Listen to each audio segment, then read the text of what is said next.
Thanks, Ron. And I'll try to keep everybody awake as we kind of continue to go through this. So my name is Brent Pulzak. I work with Circle K. Now I formerly was with the Pantry, which we were acquired by Circle K back in March of 2015. So I don't have a lot of the anecdotes of the company history yet. I'm learning as I go along. But primarily we operate over 7,300 stores across the North America. And Circle K primarily historically has worked on their autonomous business divisions. So there's primarily 13 of those across North America that they have environmental directors that are within each one of those divisions, and those environmental directors are responsible for all aspects of compliance within those business units. And the units range anywhere between 424 stores up to close to 800 stores within those divisions. When I was brought on with Circle K, my responsibility as a environmental director was to try to look for best practices within what we do. We have what we consider best-in-class software with the Edge platform. Took us a little ways to get there. I'm sure Ron can probably speak to the same thing. It's just tough to get capital requests through any organization to try to fund any kind of database or anything that helps benefit on the compliance side. Fortunately, we had some events that kind of helped us kind of trigger along, and I'll share those with you guys in just a little bit. So when you talk about the metrics that we're capturing within Circle K, Ron kind of captured on it. I'm not going to go through all the data points, but I don't know how many inspectors do we have? How about industry? Markers, testers. Okay. So everybody, I think I've been around for a little while. When I first started doing inspections back in Florida, one of the things that I was using carbon copies. So everything I would go out, I would fill out a compliance inspection. I would give the operator one at the site, and then I would take one and put it back in a huge file. And so there really was not a lot of data access to that. If I wanted to, next year, if I was going out to do an inspection, I would go out, I would open up that huge file cabinet, go back and pull the last inspection, and really start looking over what the last inspector wrote. So a lot of data loss in between. It's very hard to go back multiple years for that. What we found with the Edge is it gives us one data platform. All the data that we're kind of collecting across the organization is kind of our single source compliance system. And I'll refer to what I call actionable analytics in a little bit as we kind of go through. So all of these data points really give us the nuts and bolts of how we manage our business, and how we run our testing programs, how we run our compliance and remediation programs. Ron referred to the activities within the systems. That's really what our people come in, and that's what they deal with day in and day out. Everything that we do auto-generates activities within the system, so it forces them to deal with the highest priority items as soon as they come up, and we look at and measure kind of the time of discovery associated with it. So how we looked at kind of building environmental is kind of the remediation side. So our job is, from both a regulator standpoint and market standpoint, is maintain compliance primarily, but it's also to prevent new releases at our locations. We don't want to be contaminated. We don't want to be causing downtime of our stores, causing impacts to our customers out here. So we wanted to look at, when I was with the Pantry, really looking at how to measure the benefits for the programs we were implementing. And what we were seeing at the time is we were seeing a huge issue with our environmental reserves. The cost of cleaning up and remediating releases at our locations was continuing to go up. It's not getting cheaper. The cost to test and everything else seems to go up as well. But as well as what was happening is we were seeing some impact on the insurance, a lot of insurance states that we have. So a lot of the insurance carriers out there were denying claims. They were asking for a lot of additional support that was very, very difficult for us to provide for our staff. It was very time consuming for them to kind of capture that. This was prior to us implementing this centralized system. They were going back to this file cabinet trying to pull that information back out. So the Edge gave us that platform to be able to pull out all that data into one centralized system. And one of the things that we saw is that by the use of those data points, we were seeing that we were getting reimbursed on our insurance claims almost 100% from what we were requesting. We were seeing that the cost of what it was costing us to remediate our locations was actually reducing because we were finding issues a lot faster than what we were finding before. We're going to talk about a lot of the release detection methods in just a little bit, but primarily, we were the Pantry at the time. Primarily, the majority of our sites were using statistical inventory reconciliation. So we had kind of a 30-day window, in some cases even longer than that, before we ever had usable data that we could actually respond to. So implementation of the edge gave us the ability to be able to have more real-time data, and we were reacting a lot faster to those data points. In some cases, it was within minutes of the issues occurring out of the site. So all of those things kind of brought back, and we look at the time of discovery. How fast can we actually find those issues and respond to them correctly? And I'm hoping you guys can kind of see this. It's kind of small for it. I'll talk through it. I'll kind of talk through it. We use the edge for every aspect of our release detection system. So all of our statistical inventory reconciliations, all of our automatic tank gauge data, whether it's CSLD, we don't use really any static testing within our system. And with all of our interstitial monitoring, all of that information we're polling multiple times. Typically every 2 hours we're pushing critical issues back out to our support center. So individuals are responding to those type of issues as soon as they're occurring. All of our surf feeds are automated within the system, and we're going to talk a little bit about activities in just a little bit. But one of the things this gives us the ability to be able to do is we were able to utilize multiple forms of release detections on tanks and multiple forms of release detection on sites. And when I first started on this, we had probably 40 different Excel spreadsheets that we were using, and we had numerous other systems that our company had that we were using to pull compliance data into one source. So we were pretty much limited in order to be able to capture quality data in order to be able to analyze. People had to go pull this from multiple places. We couldn't react very fast. The edge gave us the ability to put all that information together in one spot, and then it allowed us to be able to pick and choose what type of release detection we wanted to use on that based on, if it was a high throughput store, we could use SIR on tanks with a high volume, and when on lower volume tanks, we could utilize CSLD, where we didn't have the throughput issues. And then interstitial monitoring, we could use it on, we could use it on our containments and then different types of release detections with other components. David mentioned earlier. He said, "How do you know that you're not missing anything?" And that's a critical issue. I always tell our staff, "How do you know that you know that you know?" You come in every day. How do you know that nothing's being deleted out of the system? You're not missing a sensor. And we're going to at a time where we're monitoring hundreds of thousands of sensors. A site that have 20 to 30 sensors on it, in every different component. So one of the sensors could fall out, you're out of compliance for, or you're having a release to it that you have no visibility into. So the system gives you the ability to be able to kind of look at that, but it's not foolproof. We have some checks and balances that we actually put into that, and our team looks at that at least 3 days a week. They go back and audit against the baseline on the numbers here. Titan also has a dashboard to it that we cross-reference to it. Ron referenced that. But we take those data points out and look at it against baseline reports as well, just to make sure that we don't have anything that's kind of slipping through the cracks. Ron pointed out as well that the configuration report that comes in from the ATG. So we're also looking at that when the technician's out on the site, a sensor's deprogrammed out on the system. That issue shows up on the configuration report that gives a condition that our staff goes back out and investigates.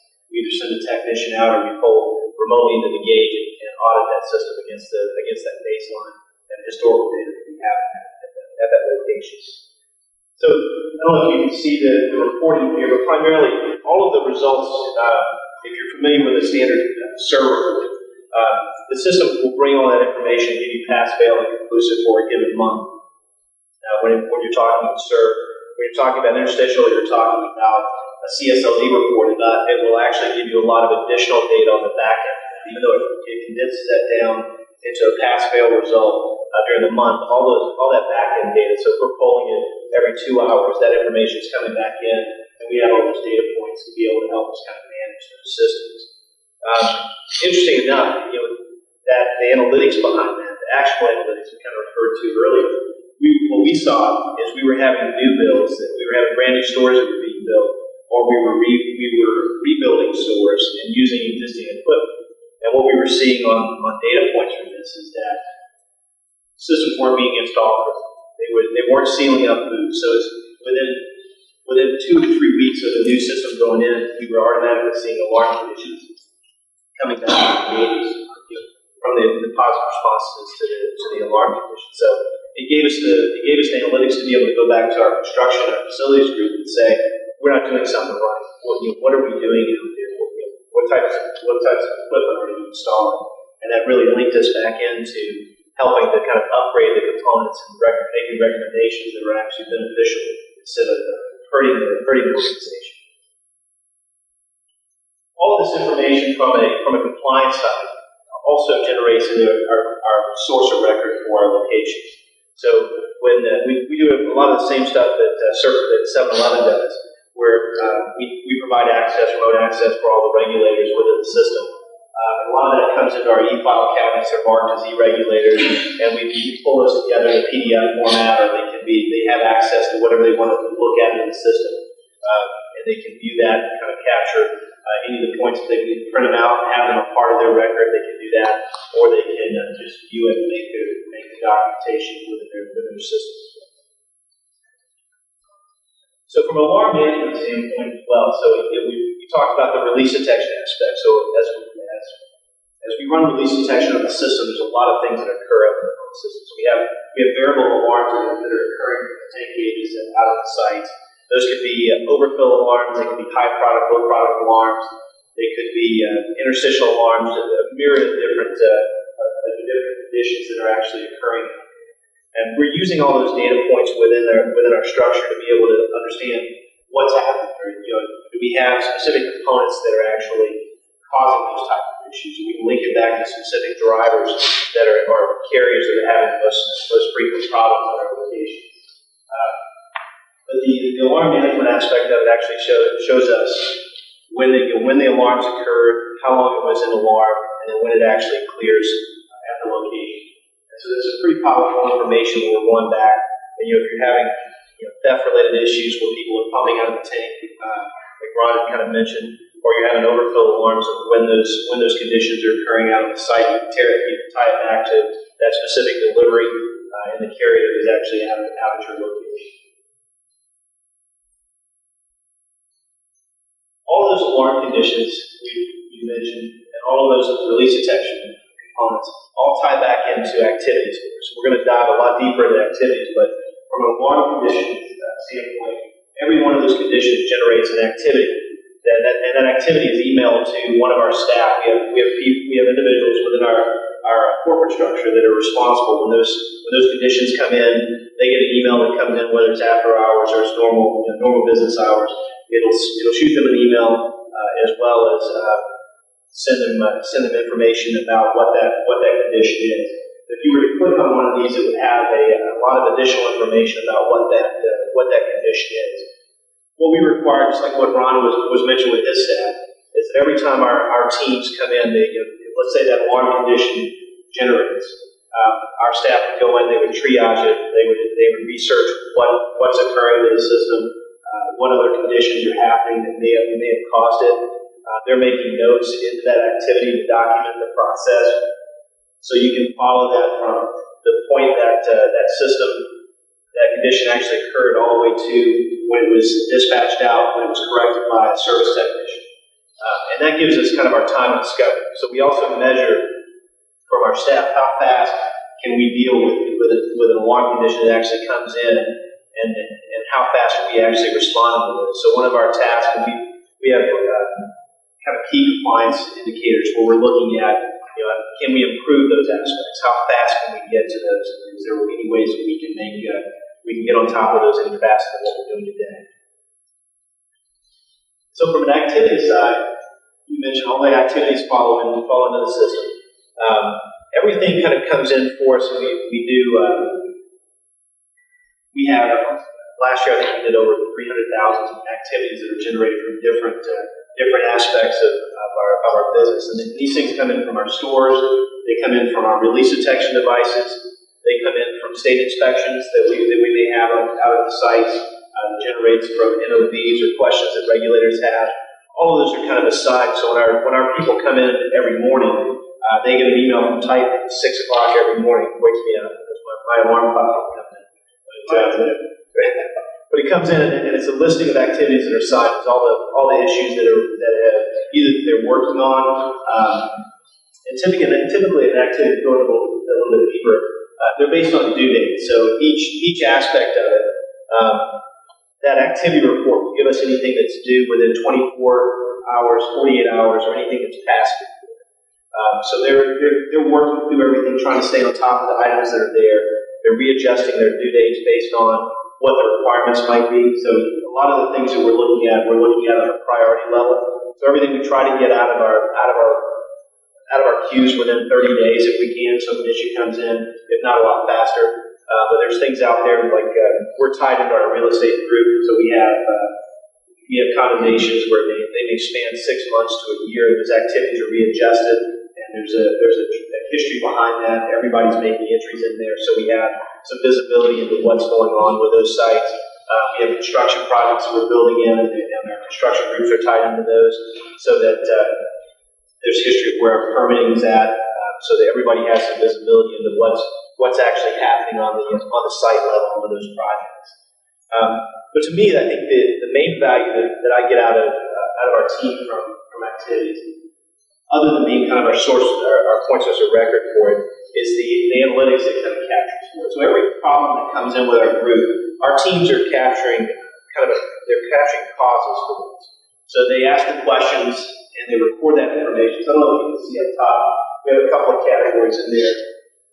That's cause type, issue type, and resolution type. And so what we're doing on that is we're actually capturing, let's say we have an issue that comes in for water containment. So when they send a contractor out there to investigate that, we're not just sitting them out there. We don't want to know that they just went out and pumped it out. We want to know why that water got in there.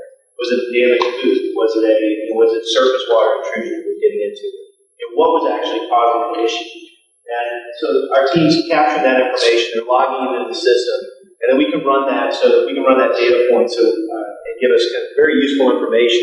So we go back in and determine which manufacturer model numbers of containments fail the most frequently, which moves are the most efficient. We have less issues. We're looking at connectivity of our gauge. So how many times do we have a store clerk and plug the Ethernet cable on the gauge? And we go back and develop processes and procedures around that addresses that, so we prevent those things in the long run. And so our team, once a week, we're running those. We meet on those aspects of it. We take the highest percentage of items that we have out there, and then we go back in and we work on processes to be able to address those. If there are issues with failure rates of components, we're working with other internal teams on trying to get those components changed, looking for opportunities to be able to address those issues within our systems. So to me, those actionable analytics, the information that we're collecting on everything that goes through the system is one of the most critical aspects of how we come to business and make sure that we're not spending capital frivolously on things that really don't need to be spent.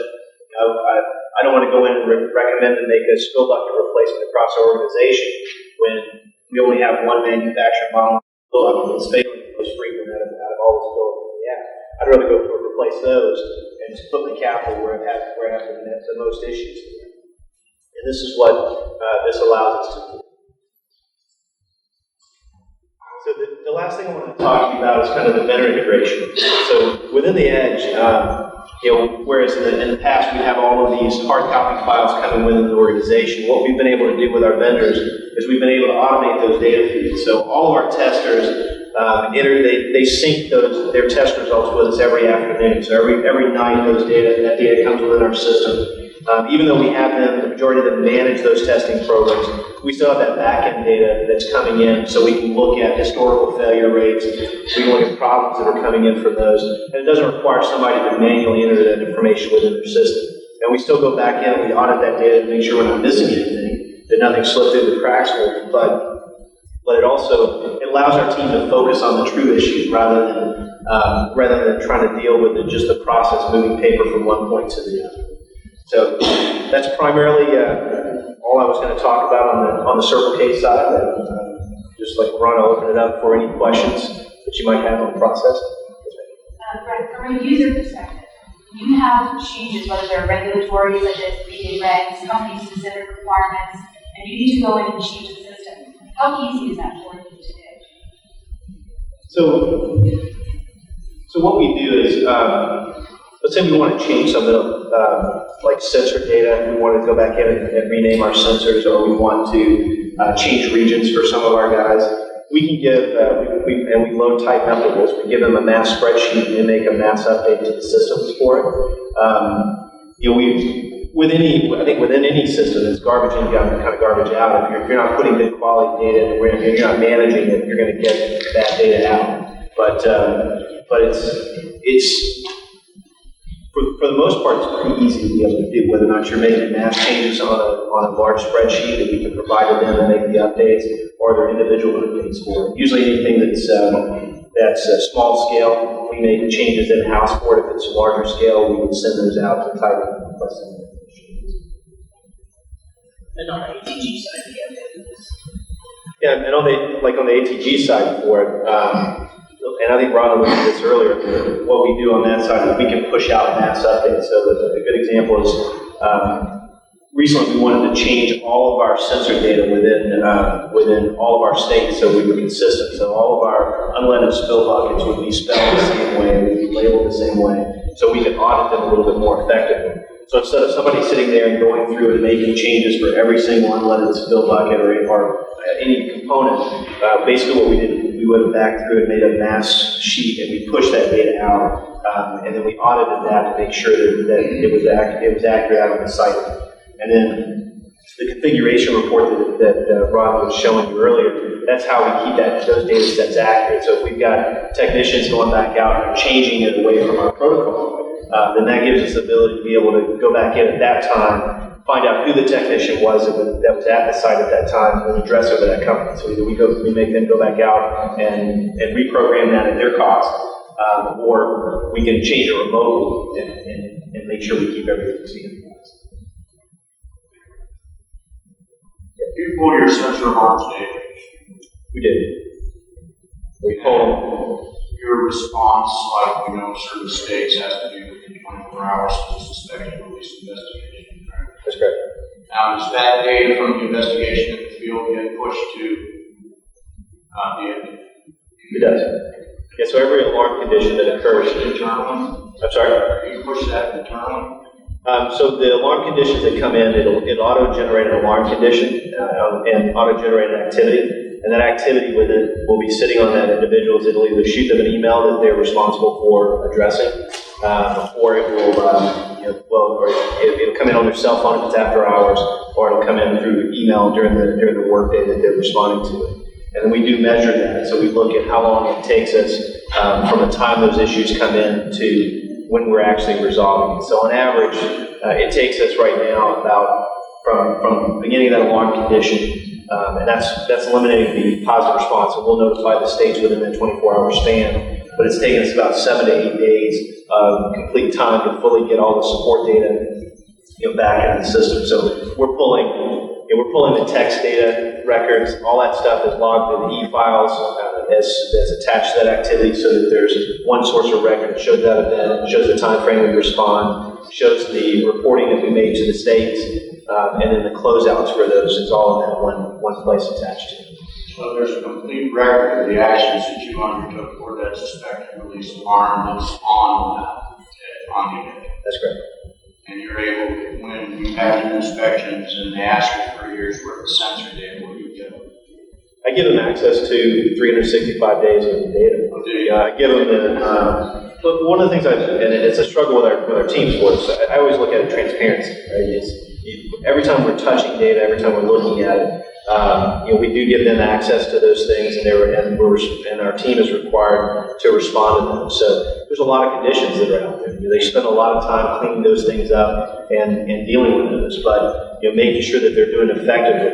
Because we look at it not just from a regulatory standpoint, we look at it from a legal standpoint as well. If I'm ever sued, or the company's ever sued, we want to make sure that we have a record that's back there that documents exactly what we've done.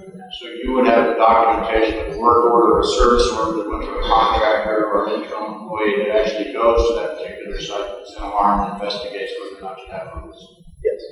And that's pushed up there also. It is. Thank you. Yeah, while you're saying now. So today we have a little over 1,500 stores that are on those. These are most of the Heritage Pantry locations. They came on board. We're building the business case, and we're trying to push that out across all the Circle K divisions. But primarily, it's across our southeastern divisions today. How many stores are connected? Each environmental manager within the system today has anywhere between 423 to 480 stores that they're responsible for. Is that adequate? That's a lot. Yeah. Well, that's one of the things we struggle with, right? Efficiencies it provides. Right. Well, that's one of the things you kind of struggle with is how much can one person handle. And that's one of the things that we use on the analytics side, where we're actually looking at the data points that come in. So how many alarm conditions are we looking at that trigger on a given time frame? How fast are we responding to the issues that are coming through? And we're finding that when we go back and look at the reserve data, we're finding we're actually making an impact with those numbers. But as the information increases, then you got to figure out how do you build efficiencies in the system so that you can respond appropriately. Because right now, On the most of your managers are right, I would agree. I've been learning about the Circle K side of things for us, kind of across the board, and so that's one of the things. The reason that I've been brought on board is to try to look at that across our network and try to build out efficiencies in that. We are kind of segregated in that. We do a lot of things different, so we're trying to look for best practices, and that's the intent is to roll this out across our footprint. Yes. As a manager, how do you allow someone to investigate the salaries? So each one of our environmental managers, when they come in and when we report to the environmental manager, we actually have analysts within our office in Cary that are getting these alarm conditions. So when they're coming in, they're triaging. It can take anywhere between a couple of minutes to triage it to determine what that next response needs to be. Up to if they've got to dispatch somebody out, they'll determine whether or not it needs to be a priority dispatch. If it's an interstitial alarm, we need to get somebody out there immediately for it. And typically we can respond within that. A P1, what we call, is within 4 hours of response again. So we can have information back in the site within that 4-hour span. Did that answer your question?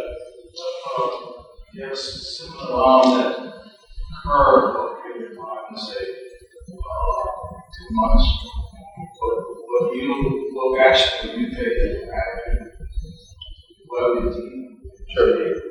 So it's a good question. I mean, for us, and probably with any other organization, is trying to elevate those issues within the organization, where you have an alarm condition, a containment, a sump that's it's damaged in some way.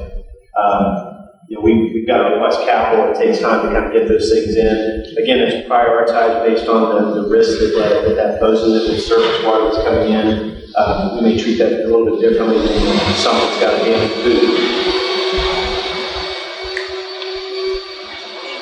So it could take, it varies in response. Yes, sir?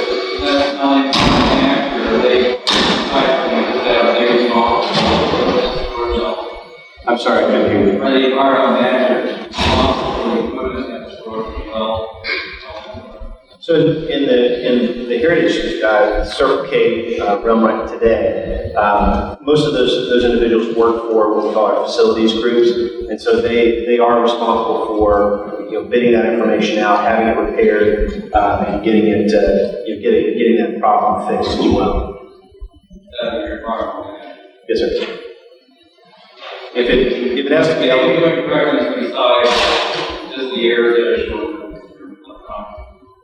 yeah, well, so a couple of things, and we're actually, I'll re-clarify a couple of things, because the environmental managers that we're doing today, they're not using the edge within the Heritage K. Our staff is in the carry-out office where we have analysts that are monitoring this data. Our intent is that we will have additional analysts, so we would restaff our support center in carry to provide support across the divisions, and those individuals will help those divisions manage those alarm conditions that are coming in, making sure that we respond to them in a fast and efficient manner.